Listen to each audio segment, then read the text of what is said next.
after graduation, and Jennifer was up late packing for a camping trip with her friends. She had the window open as she sat there folding clothes when she suddenly saw a hand coming through the gap in the screen of her window. Jennifer screamed and the hand flew back. She was stunned, but it could have just been her younger brother pranking her. She got up and looked out the window and saw the figure of a man staring back at her. Jennifer ran into her brother's room but saw him there, playing video games. They called the police, who came and searched the area, but they found nothing. Officers warned her and her parents to lock the windows and doors, but the mother had a feeling that he would come back, and as it turns out, Mother's intuition was right. She went outside and waited in the back porch, and after 20 minutes, she saw a man dressed in black in their backyard. He hid behind a tree and slowly worked his way towards Jennifer's window. The mother yelled something to the stranger and he took off running. Police came back out and again found no trace of him. Jennifer never opened that window again, not even the curtains. Her parents installed some motion detecting lights and that seemed to be the end of that. About 6 months later, Jennifer and her friend got an apartment downtown together, excited as this was their first place outside of home and they were finally living in the city. The downside was that it was street parking only, and after a few weeks, Jennifer's car was broken into. Oddly enough, nothing was taken, but a single rose was sat on the passenger seat. This creeped her out for sure, but she vowed to be vigilant and safe. She always tried to park close to the entrance near the lights, but it was often difficult to get those spots and she would have to park farther away. Things quickly began escalating at this point. Jennifer's car was broken into at least once a week. Most of the time, a flower was left, but once a pair of men's underwear was there instead. And even more strangely, a bag of Tootsie Rolls, weird because it was her favorite candy. This made Jennifer wonder if the person knew her personally, and she started to become suspicious of everyone. There was a laundry machine in the basement of the apartment, and one day, Jennifer went down to get a load that finished drying. As she started to fold, she realized that all her bras and panties were gone. By the time the first letter arrived, she had already started making plans to move elsewhere. The letter described a love for her that had been going on for years. He noted things that proved he had been watching Jennifer closely. Not long after, Jennifer was able to arrange for another friend to take over her lease, and she moved in with a new friend on the other side of the city. It was a secured building and had an underground parking garage that was only accessible to tenants. She felt more secure, and the extra money spent was well worth the peace of mind. Things were quiet for a few months, and then her roommate got a boyfriend. There was something odd about Ashley's new boyfriend, and her friends were wary of him from the very beginning. For one, he reached out to her.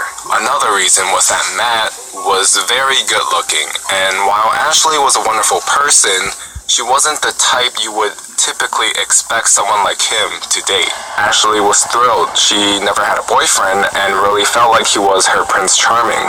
Jennifer, however, thought he was weird and creepy the moment they met. She had deleted her Facebook account when the initial stalking began, but created a dummy account to learn more about Matt. It didn't look like he really knew any of his friends in real life. There were only pictures of himself, and the rest of the information was vague.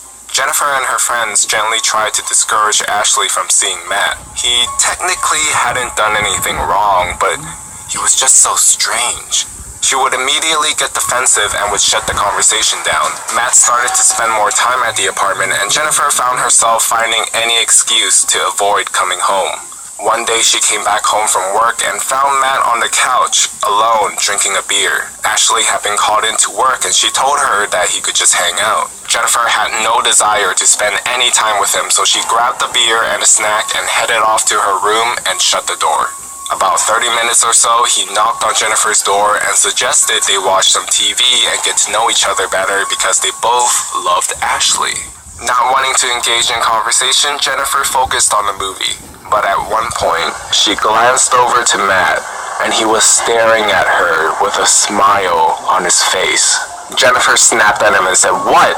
as he just continued to smile and said, "I just can't believe it." "Believed what?" He said nothing and went back to watching the movie. She had no idea what he was talking about, but the interaction had every hair standing up on her body. She excused herself and locked the door to her room. Another month or so went on, and Jennifer had managed to avoid being home for much beyond sleeping and showering. Matt practically lived there and had even brought a bunch of his things into Ashley's room. Jennifer didn't want to move again, but was beginning to look for other options. On Ashley and Matt's 6-month anniversary, there was a huge bouquet of flowers on the table and an already opened card propped up next to it.